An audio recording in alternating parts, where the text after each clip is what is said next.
በኮሪያው ሜጀር ጄኔራል ቾይ ሆንግ ኪ አማካኝነት በ1955 እንደተመሰረተ ነው የሚነገረው። በደቡብ ኮሪያ የተመሰረተው የኮሪያ ሕዝብ ባህልና ታሪክ አዋህዶ የያዘው የ21ኛው ክፍለ ዘመን የኮሪያዎች ድንቅ ባህል እንደሆነ ይነገርለታል። ይህ ስፖርት በዓለማችን ተወዳጅ እየሆነ የመጣ ግንባር ቀደሙ ስፖርት እንደሆነ ታይቷል።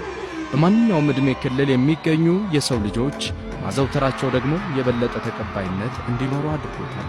ለጤንነት ጠንካራ አካልና አእምሮ ለመገንባት በአንድ ወቅት ታላቁ ጄኔራል ቾይ ሆንግ ኪ የተናገሩት ነገር